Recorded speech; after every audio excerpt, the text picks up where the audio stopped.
Hey guys, Lytane here, and we're going to be looking at a very strange show called Rocko's Modern Life, and I'm going to find out, is it truly worth it?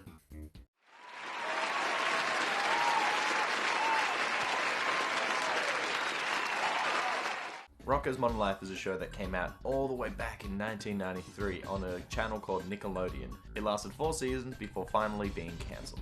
This show is a typical cartoon of the time in that it doesn't have a very long drawn out story, and very few things from previous episodes have any bearing on the one that you were watching. That said, the rough story is, Rocko is a wallaby from Australia that moves to America to live out his dreams. He gets stuck in a crummy job in a comic book store and would like more from life, especially money. He has 2 main friends, Filburt, who is a turtle that is a hypochondriac and super nervous. Then there is Heffer the cow, who was adopted and raised by wolves. How strange is that? Rocko was also joined by his faithful dog Spunky, who was certainly a very simple dog but also very happy. Rocko lives next door to the Bigheads, a husband and wife who are toads, and although Bev is kinder and nicer to Rocko, her husband Ed hates him, and especially his dog, and this causes a lot of mischief and a lot of the show's quarrels. There are many recurring side characters, and a few of them even have different roles depending on the episode. This show came out in the mid-90s when it was quite normal to be strange and a little edgy, and surreal in order to be funny. The decade before it had such great shows, but they were always drawn in a semi-realistic way. Shows like Transformers and He-Man are definitely like this. Even though they're fantasy shows, they're drawn realistically. To escape this, a lot of the shows that started coming out tried to be more wacky, be more surreal in order to tell the story. And you can definitely see inspirations from Looney Tunes and that slapstick style way of telling a story. In each episode there are 2 short stories, and each one of them tells a self-contained story that is a high slapstick and has major surreal elements. Even some of the most mundane things are told to an extreme.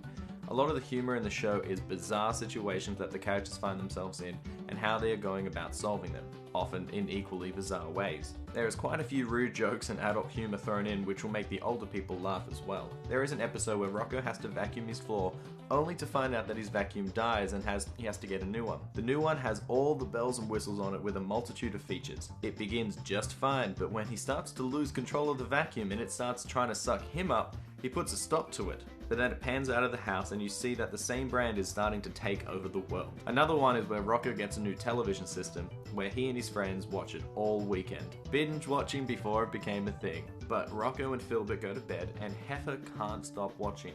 He sits too close to the screen and his brain gets sucked in. And now it's up to the others to go into the TV in order to get it back. As you can see on the screen, the animation for this show is quite good and the reactions are so over the top and well done.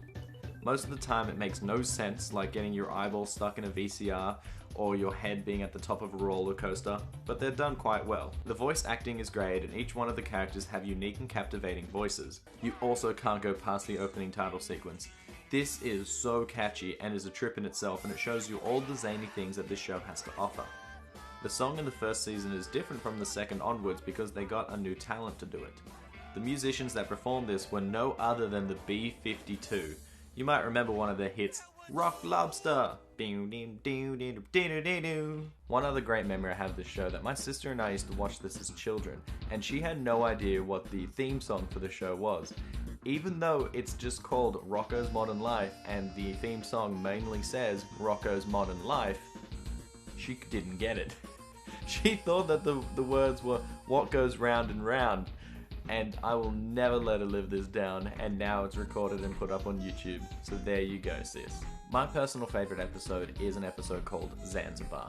In this episode, a company called Conglomo, which is a big corporation that does a lot of shady things, is polluting the earth. So then Rocko and a group of his friends decide to put a stop to it. Not only did this episode teach children about recycling and keeping the world clean, but it did so with song. It is a running gag that all the other characters, except for Rocko, know all the words to these songs. The very first song, Spring Cleaning, everyone just busts into, and Rocko comes outside and he's like, what's going on? And he has no idea, and they're like, oh, didn't you come to the rehearsals? And Heffer shows him a flyer where they were actually doing rehearsals so they could all bust out into song just for this episode. So it explains why everyone can sing and dance in this episode compared to every other one, but it's such a throwaway silly joke, and it's so well done because Rocko isn't involved in the songs and he tries to at certain points. By the end of the episode, I learned how to spell recycle, conserve, and pollute. because the very last song is so catchy and it spells out each of these words. Oftentimes when I go to write down the word recycle, especially when I was writing it down for this review, I spell it out in my head the same way that the song does. R-E-C-Y-C-L-E, recycle. C-O-N-S-E-R-V-E, conserve. Don't you P-O-L-L-U-T-E, pollute the river, sky, or sea, or else you're gonna get what you deserve. There are many other great episodes, like when Rocko has to do his grocery shopping. How that can be good, well, you'll just have to watch and see, and the ending of it is so well done. And Wacky Deli, which is a meta episode that pokes fun at itself and shows just what it's like to have your own show. This is one of the shows that was featured as a Nicktoon back in the day.